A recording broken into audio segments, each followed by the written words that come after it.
Begitu pentingnya sholat sampai menjadi rukun Islam yang kedua.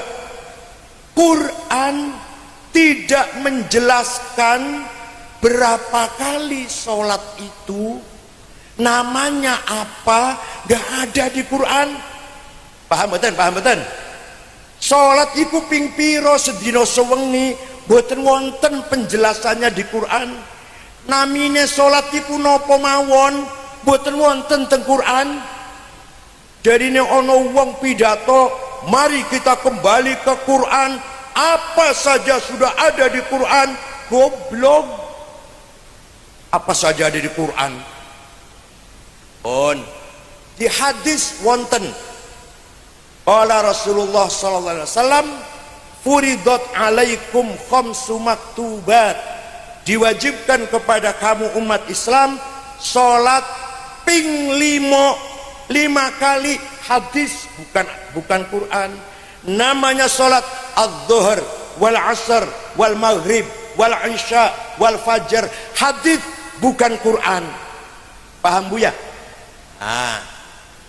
Hadis pun, Rasulullah pun tidak menjelaskan secara urut syarat-syarat sahnya sholat. Kudu Islam, kudu baligh, duwe akal, suci dari hadas shogir, hadas kabir, suci dari najis, masuk waktu. Nggak ada hadis menerangkan gitu, nggak ada. Rukunya sholat 14, takbiratul ihram, niat, berdiri bagi yang mampu, baca Fatihah, ruku. Nggak ada hadis yang menerangkan urut begitu, nggak ada. Qala Rasulullah arkanus sholati arba'ata asyar. Kanjeng Nabi ngendikan, bersabda rukun sholat 14. Nggak ada hadis itu, begitu nggak ada. Paham betul? Dan terus dari mana kita bisa sholat? Kita tahu syaratnya sholat seperti tadi itu, rukunya sholat ada 14. Dari mana kita tahu bahwa di Al-Quran tidak ada perintah sholat 5 waktu? Nah, kalau memang itu pernyataannya, tidak salah. Memang di Al-Quran tidak ada perintah sholat 5 waktu. Justru yang ada adalah perintah sholat dalam 3 waktu. Sebagaimana disebutkan dalam ayat yang berbunyi, aqimis sholata liduluki syamsi ila ghasaqil laili wa qur'an al-fajr. Aqimis sholata liduluki syamsi ila ghasaqil laili wa qur'an al-fajr. Lakukan sholat saat matahari di atas, tergelincir hingga terbenam, kemudian saat fajar menyingsing. Itu menunjukkan ada 3 waktu yang disebutkan dalam Al-Quran. Nah, kebanyakan orang, umat Islam, punya pandangan yang mungkin terlihat berbeda. Jadi sebenarnya Islam itu, sebenarnya ya, masalahnya kita ini sudah beragama Islam, tapi mayoritas itu ya 99,999% itu tidak pernah belajar memahami Al-Quran. Itu yang pertama harus kita paham.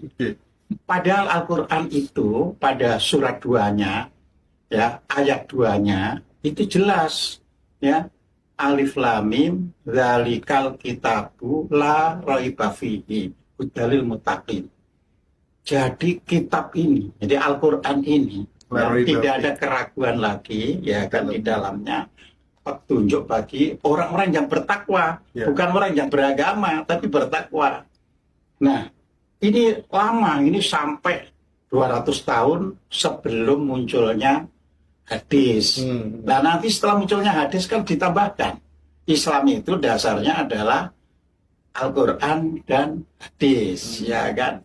Nah, kalau kita rujuk ke Al-Quran, ya tidak ada satu ayat pun, ya, yang menyatakan berapa kali kewajiban seseorang menjalankan sholat, ya. Jadi tidak ada di dalam Al-Quran, ya. Jadi loh, itu ada dibaca-baca, itu semua adalah penafsiran ulama. Jadi kita harus bisa membedakan konkret di dalam Al-Quran dan penafsiran terhadap Al-Quran. 2 hal yang berbeda, ya. Di dalam Al-Quran tidak ada pernyataan secara konkret ada perintah sholat 5 waktu.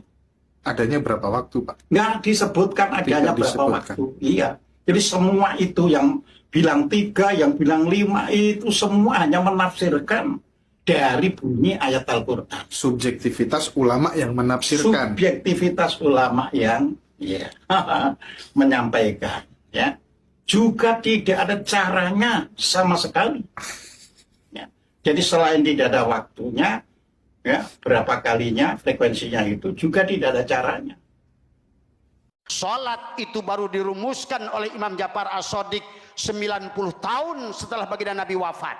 Salat itu tadi. Bahkan Imam Ja'far As-Shadiq sekalipun bagaimana salat Nabi nggak tahu.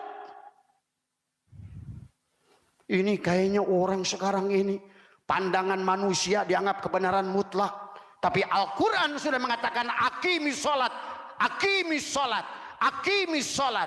Nggak mau dengar dari semua.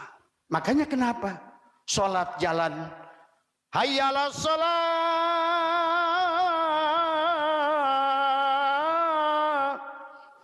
hayya 'alal falah,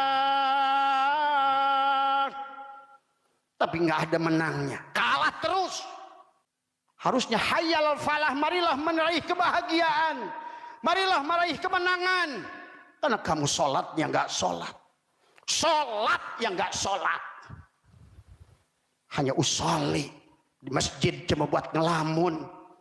Inilah karena konsep masjidnya. Sebelum Allah bicara tentang masjid, Masjidil Haram, Masjidil Aqsa, Baitul Ma'mur, semuanya secara fisik belum dibangun oleh manusia.